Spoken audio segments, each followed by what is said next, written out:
Hello everyone, welcome to Achievers IAS classes.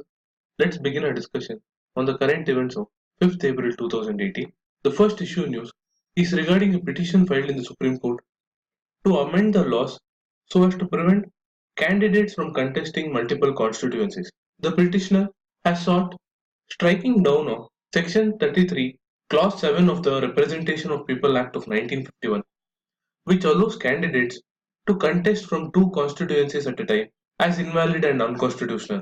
The Election Commission too had proposed the amendment of the section way back in 2004 and is one of the 22 urgent electoral reforms it had suggested to the Rajya Sabha Parliamentary Standing Committee, because there have been cases of person contesting from two constituencies and winning from both, thereby requiring a by-election to fill up the subsequent vacancy. This entails additional labor and expenditure of conducting the election for the constituency of the vacated seat.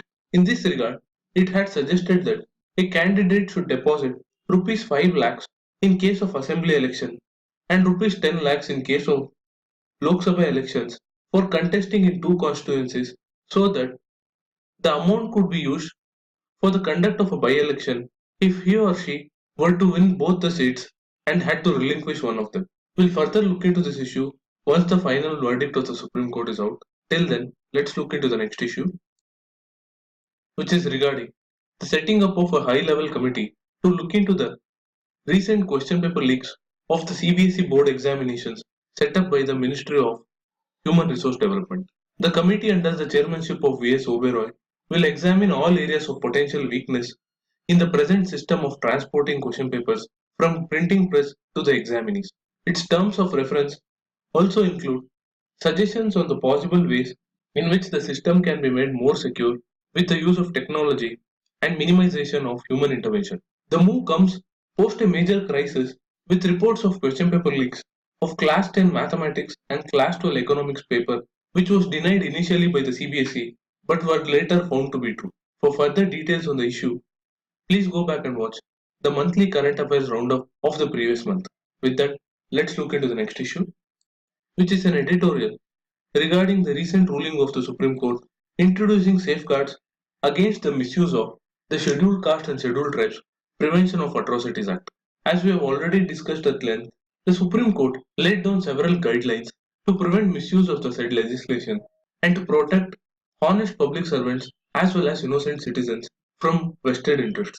Further, the court mandated a preliminary inquiry before booking a person under the Scheduled Caste and Scheduled Tribes Prevention of Atrocities Act, as well as upheld the right to anticipatory bail for the accused. This judgment was seen as impingement on the rights of the Scheduled Caste and Scheduled Tribes, and a nationwide bandh was called by various civil society organizations supported by various political parties as well.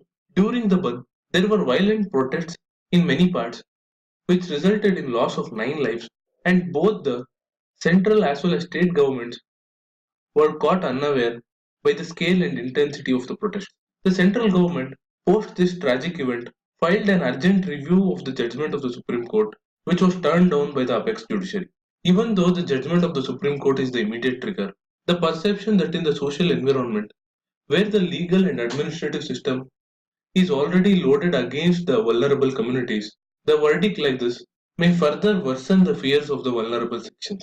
In this regard, even though the judiciary has tried to balance the protection of innocent against harassment with that of upholding the rights and dignity of the oppressed classes, what is now needed is a re-examination of the entire question by the court in a calm and conducive atmosphere. With that, let's move on to the next issue, which is regarding the Internet Security Threat Report brought out by the firm Symantec. The report places the United States as the most vulnerable to attacks such as malware, spam, and ransomware, while India ranks as the third most vulnerable country in terms of risks of cyber threats.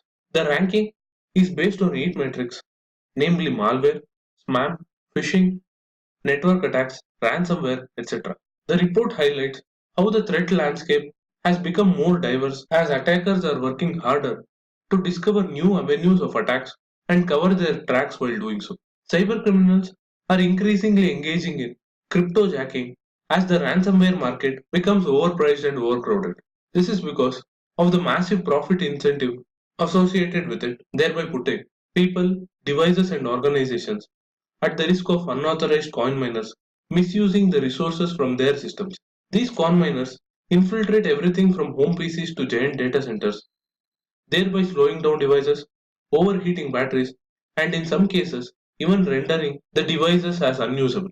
Further, corporate networks are at a risk of shutdown from coin miners who aggressively use their infrastructure and may also impose a financial burden for cloud CPU usage by the coin miners. With that, let's move on to the next issue, which is regarding the imposition of fresh tariffs on US imports by China. The Chinese Commerce Ministry has listed 106 US products subjected to a 25% tariff in retaliation to the US measure to impose fresh tariffs on Chinese products worth $50 billion. These include soybeans, cars, etc., highlighting how the two major economies are engaging in activities escalating the trade war. This is worrisome not only for these countries but also for the global economy, which I have already discussed in my previous videos. And those who have missed it, please go back and watch the monthly current affairs roundup of the previous month. With that, let's look into the other issues in news. Monsoon this year is likely to be normal with zero chance of a drought, according to private forecaster SkyMet.